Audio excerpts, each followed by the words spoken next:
Hello everyone, my name is Jenny and I'm back with another video. Today is going to be the start of a new series that I'm going to do here on my channel, which is a book discussion series called A Tale of Two Stories. Thank you so much to my older sister for coming up with that great punny title. And so this is going to be a series wherein I talk about two books, or perhaps more, that on the surface level sound very similar.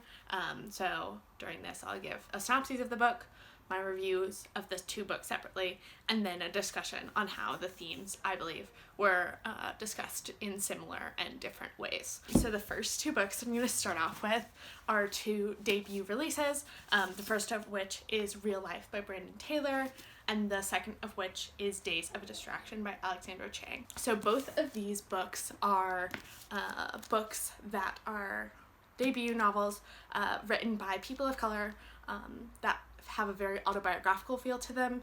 Both of them have strong themes of identity, as well as coming to terms with that identity within a predominantly white, pretty much academic setting. Days of Distraction has slightly less of an academic setting, but it's like academic adjacent, which I'll talk about a bit in a moment. Starting off with Real Life by Brandon Taylor. So this book I gave 5 stars to. I absolutely loved it. And it follows Wallace, who is a biochem graduate student at a thinly veiled University of Wisconsin-Madison.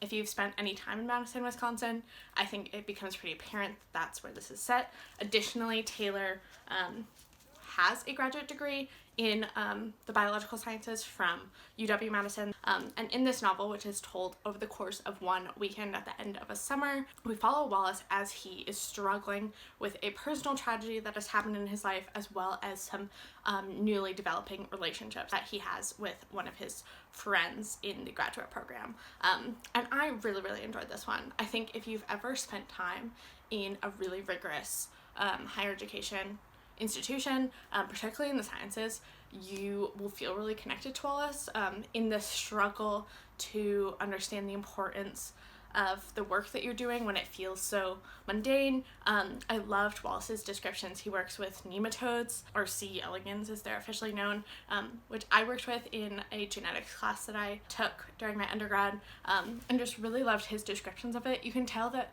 Brandon Taylor loves science, even though he's kind of left science now. He holds such like a strong feeling for it in his heart, and I think that is really shines through in Wallace's character. Additionally, this book just captures emotions so well. You really feel for Wallace's vulnerability over the course of this weekend, and yeah, just a really phenomenal debut that I really enjoyed. And then the other one, Days of Distraction by Alexandra Chang, I gave 4.5 stars.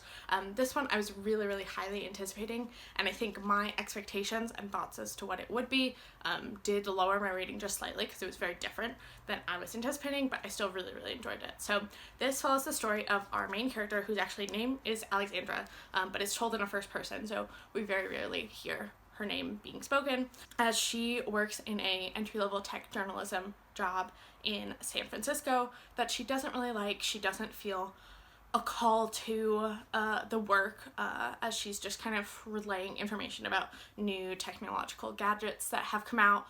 She's not getting benefits from her job. She's not getting paid very well, and she's really just feeling at a loss of like what to do with her job and as well as her life. And so she decides that she is going to follow her boyfriend, who again is studying biochemistry, biological sciences, as he attends grad school this coming fall. So he's applying to grad schools. She's hoping that they will end up in San Francisco or New York City, but they end up actually in Ithaca, New York. So about 90 pages into the novel, they move to Ithaca, and he begins his graduate program there, and then she continues to struggle with kind of themes of identity and what does she want to do with her life. So in that way, she is really similar to Wallace because they're both struggling with coming to terms with their identity, and what that means for kind of their professional life and where they are in terms of that professional life. So I really enjoyed this one as well. And I think this one plays with those themes of identity and who you are and who you want to be in really interesting and thought-provoking ways. Now I'm going to move on to some similarities in theme between the two, both of which strongly deal with the theme of identity and coming to terms with your identity. So in both novels, we actually have a main romantic partner who is a white man, and I think that drives a lot of the questioning of identity and the questioning of the main narrator's roles in this multiracial relationship. And I think while both novels handle that, they do handle it somewhat differently, in that in Days of Distraction, this is an ongoing long-term relationship. They've been together for about 5 years at the start of the novel, versus real life, when this relationship is just coming to fruition within the course of this novel. However, both question how their white partner is going to fully understand the narrator's position within society as a person of color in America, particularly as a white man interested in the sciences. So I think both these books handled that really, really well, and really helped to put to perspective why even someone who is really aware of cultural norms still may not be fully getting it. Additionally, I also think both novels capture really well the feeling of waiting for your life to start as a young person in your 20s. Both of the characters at the beginning of their respective novels start out just kind of living life, but not really living it to the full extent possible. And both of them are questioning how to make their life more fulfilling, more meaningful, and more just aligned with who they want to be as a person. And I think both novels, while they tackled that differently, both did that really, really well. Additionally, as I mentioned earlier, both novels also do this within the context of a larger discussion around academia and the predominance of white people within academia. This is especially pertinent in Real Life by Brandon Taylor, because Wallace is actually a student in graduate school, and he's the only Black person in his program, and therefore he's also the only Black man in his program. There are others, so he has a friend who is an Asian American woman, but he feels very removed from the rest of his cohort, and very isolated because of his race within the program. Whereas Alexandra Chang in this novel is not in a graduate program. However, she's surrounded by a university town that predominantly is full of white professors and graduate students. However, there is some interesting commentary in this one about other Asian American people in her boyfriend's graduate program, and how Alexandra Chang feels different from these other people within the program, as she feels a bit more American, quote unquote. There's a really interesting discussion that she has at a welcoming barbecue with another young woman who's just started her boyfriend's program, about how she was not forced into stereotypical Asian American kind of childhood environment, and she has an interesting discussion with this fellow graduate student who feels that all Asian American people likely had the same upbringing. So there's some really interesting kind of within race commentary within the academic world in this one as well. Which then brings me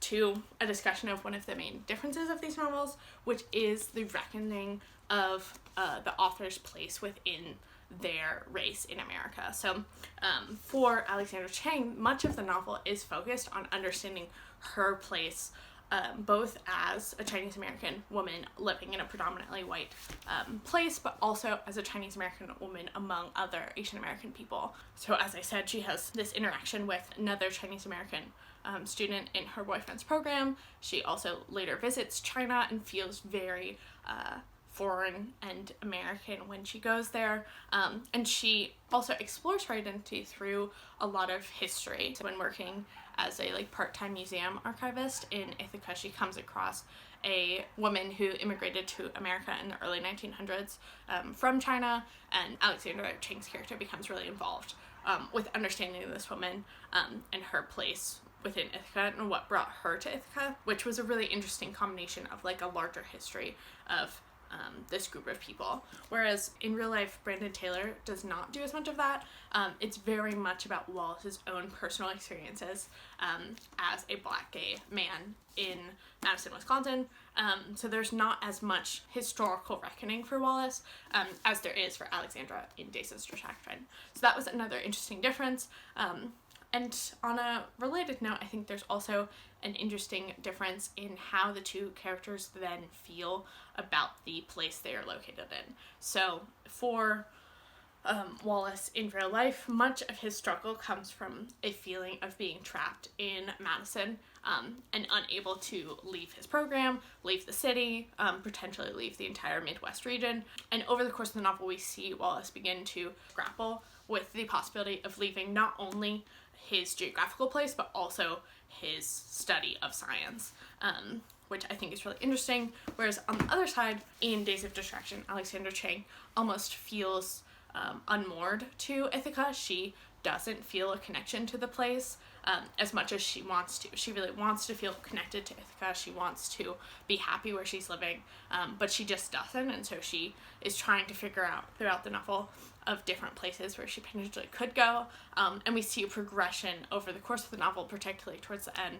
where she begins to feel more settled and put in place. So it's an interesting kind of diversion of those two themes between those two novels.